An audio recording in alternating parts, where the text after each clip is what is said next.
Hello everybody, welcome to Also Rusty Bucket. Subscribe to the channel if you have not already and drop a like on this video. I'm trying to hit 100k on this channel by the end of the year, so your subscription would be much appreciated.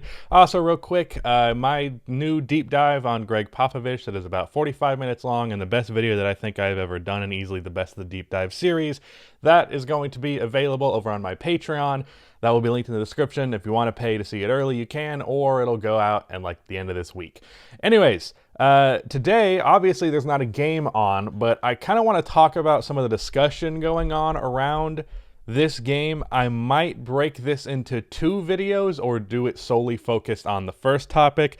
I'll reveal the second topic if this isn't enough to really cover one video.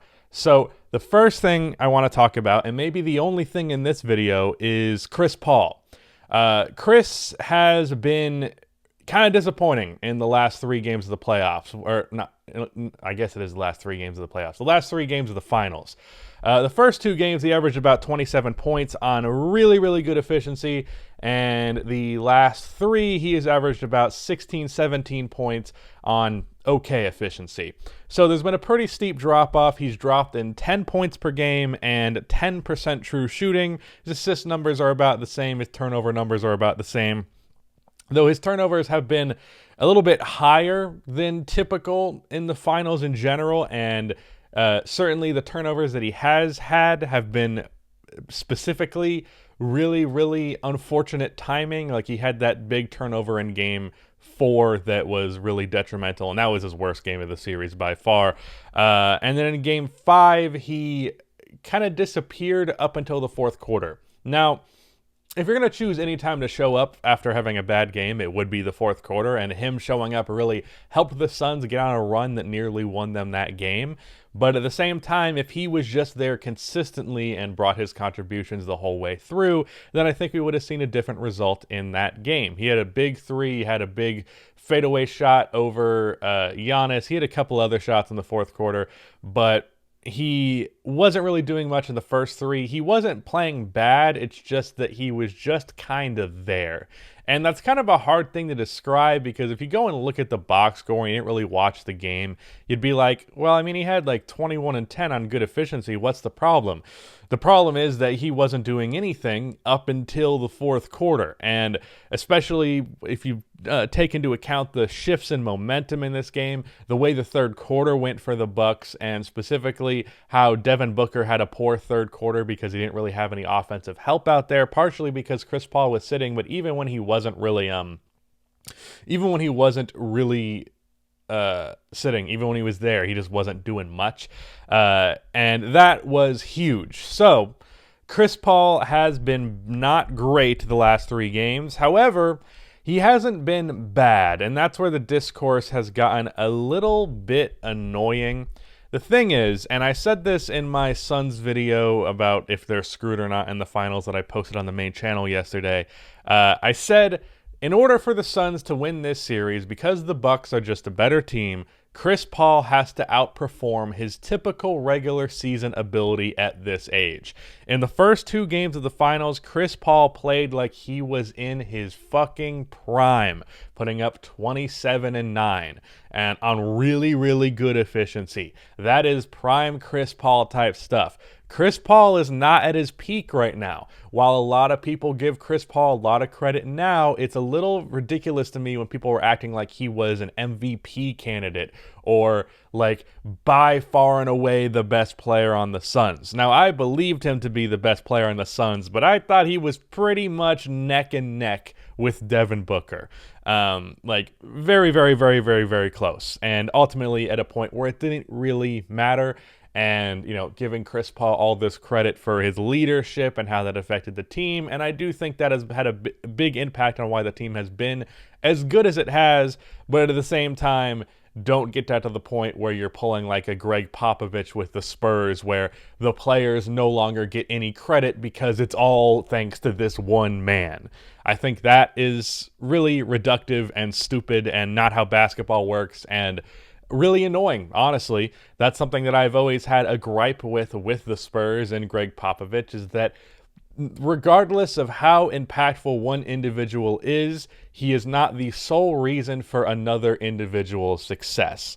It's on Devin Booker and DeAndre Ayton to be as good as they have, even if Chris Paul has helped them get to that point. It's not all him. Mikal Bridges, same thing. He's another big one this year because this has been the best year of his career by far. But I always thought that was a little dumb, especially to the extreme that some people brought it to the point where, like, well, his impact has been so significant, he's the MVP, even though he averages just 16 points and 7 assists. Like, get the fuck out of here with that. But I do think that overhype and over credit towards Chris Paul this year has led to people being overly critical on the opposite end of the spectrum.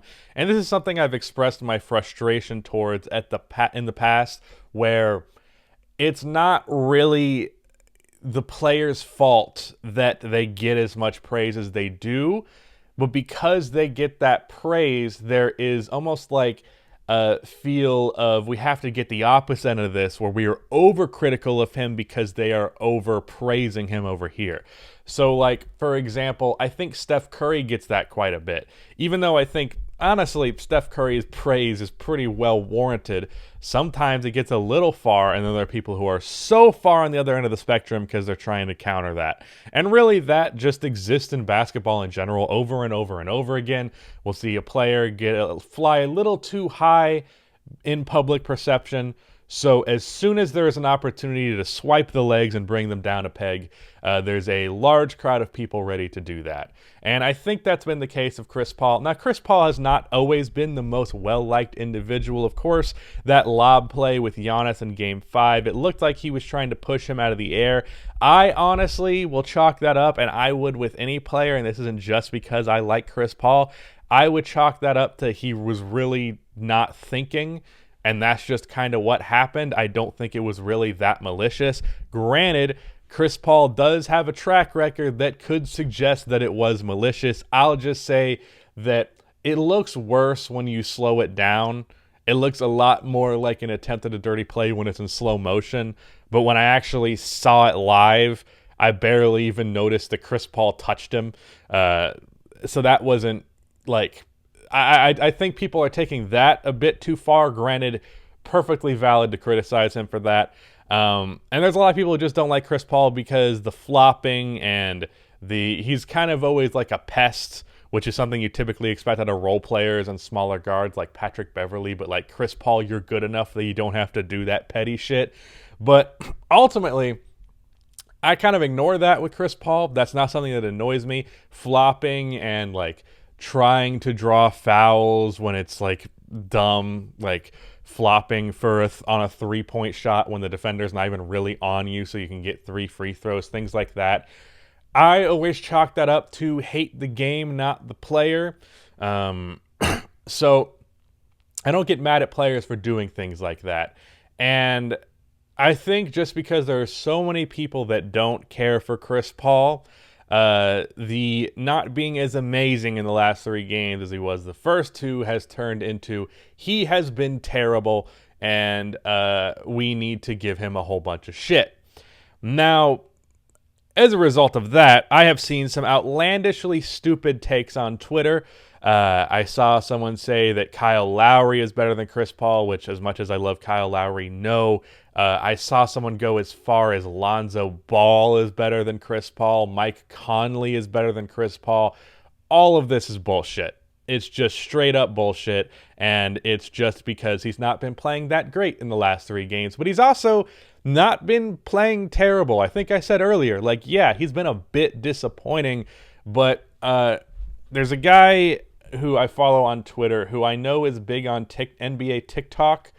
I don't know anything about NBA TikTok. I don't go on TikTok, but it's Matt. I'm not even going to try and pronounce his name because I might have it wrong.